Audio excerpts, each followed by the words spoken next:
a certain difficulty. It's not like other systems where, the focus is on killing things and acquiring items. Danger sense and perception, Daniel. This was an interesting conversation that popped up over in Ranker Pit. I haven't spent a lot of time with it. There is a Jedi Force skill called Danger Sense, which can be kept up. It gives the person, premonitions of danger, when they're going to happen and stuff like that.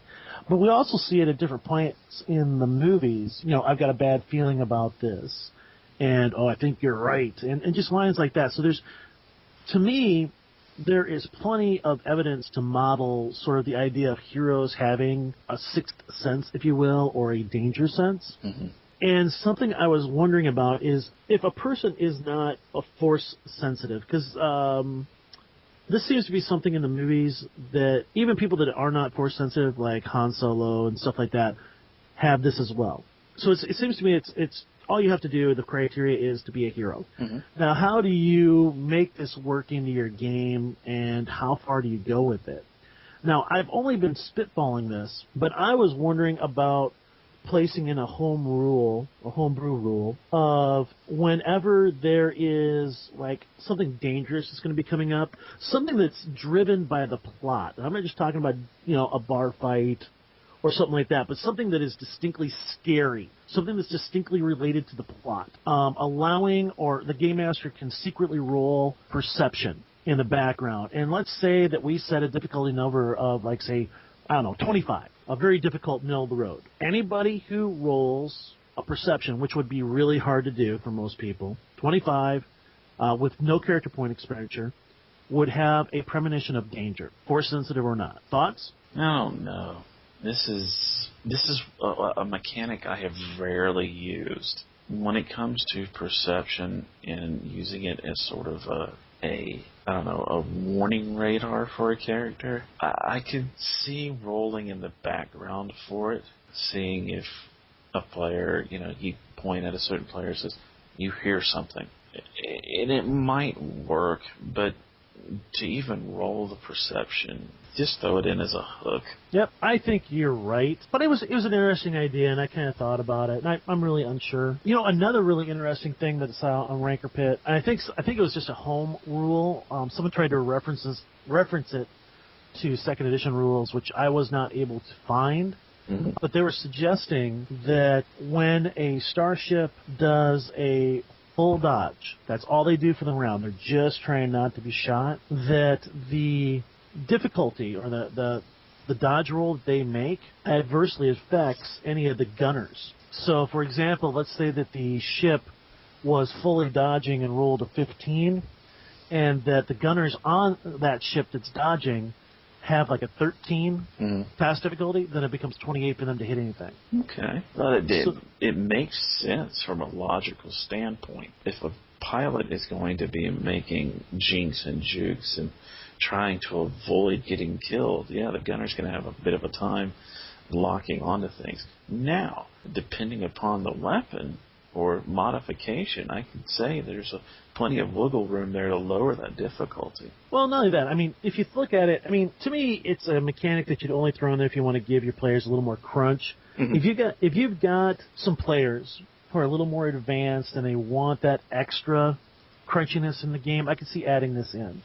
It's not something that I think needs to be added to the basic game to enjoy it, but keeping in mind that the majority of people that are going to be using those type of skills on a ship are going to probably have something in the 4D to 5D range, at least as starting characters, and that most ships have a fire control of at least 1 to 2D. Means they're going to be rolling something like a 6 or 7D. Rolling a 25 or a 23 or something like that really isn't that difficult. So, I don't know. I see it kind of both ways, but I see it more from a crunch angle than I do anything. If they want more crunch, give them more crunch. If they want oatmeal, give them oatmeal. If they want, grape nuts, give them grape nuts. Kind of thing. But, again, I do believe it is just a homebrew rule. I personally have not seen it in 2nd edition or 1st edition. If I am incorrect about this, someone go ahead and shoot us out a message and let us know. Daniel, what are the ways again? Because there's like 5 ways, and I always forget them because, well, you take care of that stuff. Shooting womprats at gmail.com, at SWD6 Podcast on Twitter. Naturally, Don and I can be found on Google Plus as well as Facebook. Yep, and Ranker Pit. Oh yeah, the Ranker Pit is shooting Womp Rats. And if they download the podcast, they can post to the blog. Mm-hmm. Yeah, there's a do blog that too. at thetablegames.com/shooting Womp Rats. Let's see. Something else I've been wondering about is specific limb injuries, because we have a table in the rule book that allows you to ascertain where you hit someone. But there are no mechanics for anything bad happening if you get shot in an arm or a leg or a torso or a head. What do you think about adding some crunch with those, or do you think it's just flavor? No, I actually think it should affect a character. If an arm is damaged, how are you supposed to aim a weapon? Worse yet, if you're a melee fighter or a brawler, if that limb is damaged, you're not getting anywhere. If your leg is hurt, you're not going to be able to move very well. So would you say, like, if they take a wound or whatever in a specific location, let's say, for example, they get shot in an arm. Minus 1D goes to, first of all, it already goes through all their skills if they're wounded. So should they, what would you think, would there be an additional thing? Or do you think an additional thing has to be added? Instead of the wound penalty, apply it to skills or actions involving the limb. Okay. See, because I'm a big person. I mean, I think if someone gets shot in the leg, they should have a lowered movement rate. I think if someone gets shot in the head, that they should make a stun save. And, you know, if the stun save is failed, then they're knocked unconscious. You know, stuff of that nature. I don't know. We'll revisit this for next week. I'll throw some stuff together this week before the weekend and post it, and we'll see what the community says with some of the ideas. Yeah. Something else I came up with this week was extreme range, adding a new range category to weapons. I don't know. You saw the original post for that one, didn't you? Okay. Basically, what this means, guys, is we're adding suggesting adding a new range category called extreme. And what this does is it's double whatever the long range is. So, for example, you had a weapon that had a 300.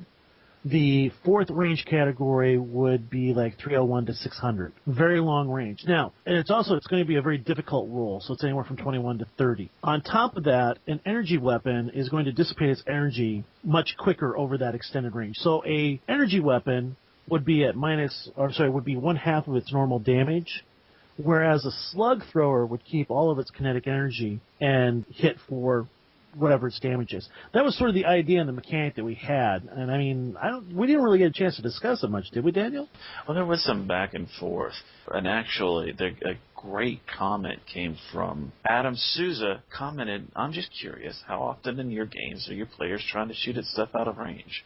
Most of my adventures have the players shooting indoors or maybe across a landing pad, but I can't remember the last time they shot at something far enough away that they couldn't hit it with a blaster pistol. Now, I answered this with a very specific example. My con games. These last two, it was a Virtua Con and a LUGCon, the last LUGCon.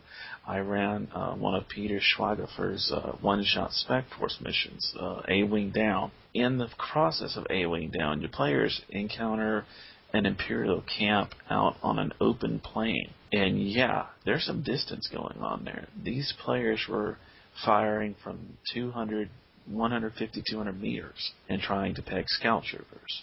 So, yeah, I totally can see that a reworking of the range mechanic is necessary. You know, and another comment that came up, too, was Mike Fraley. He cited that he spoke to military friends, and they even claimed that the ranges are a little off on these weapons. So I would like to see and sit down and work out a reworking of the ranges of weapons. Yep, I'm with you. But then, you know, I look at it like this. It's like you didn't really see a lot of long-distance fighting in any of the Star Wars movies. They're all, you know, within 20, 30 meters for the most part. So, I mean, I don't really see a need to rework ranges. To me, what they've done is the ranges don't really equate to real-world ranges because, number one, it's Star Wars and it's not real-world. So let's keep that in mind. The other thing is that I think that they've already taken into account that the majority of combat is going to take place within a certain range and that they've adjusted the task difficulties based upon that. Now, if you're looking at a more real-world mechanic for that, you know, I definitely understand it, and I would suggest that more for more realistic, more crunchy, you know, maybe Spec Force games, stuff of that nature. And in that case, I would just double all the ranges, call it done. Okay, that would be a nice, simple fix. And then, of course, you can do that. Then I would definitely encourage using the crunchiness for damage, like how much over the difficulty number to hit is a 1-for-1 damage bonus for your when you roll damage to overcome the person's strength soak. That's a crunchy game.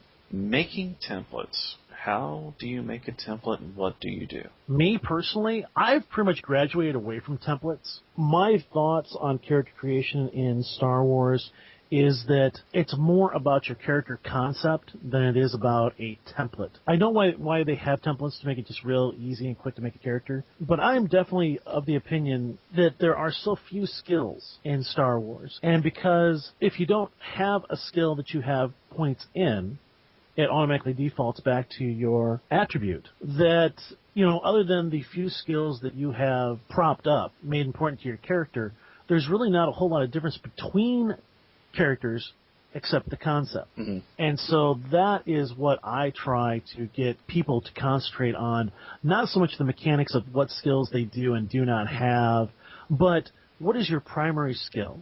What's the one thing that your character is really good at? Okay, what's the second thing your character is really good at? All right, now what are a couple of things your character has a passing knowledge in? Now, what is your character concept? How does that fit everything you put down on a piece of paper?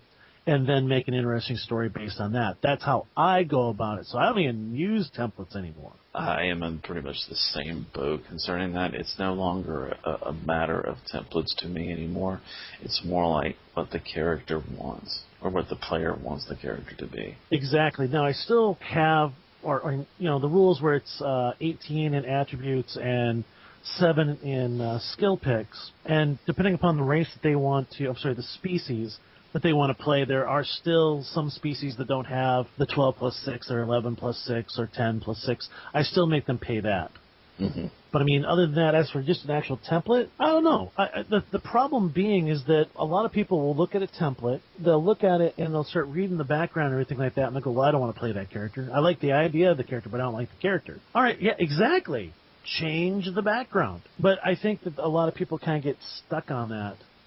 I mean, I don't know, maybe if they removed or put, like, optional background or something like that, people might be more... Yeah, you get what I'm saying? I know you do.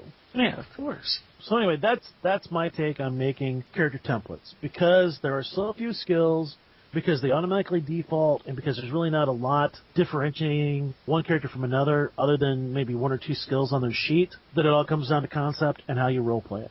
Mm-hmm. Agreed. Absolutely. All right. What do we got next?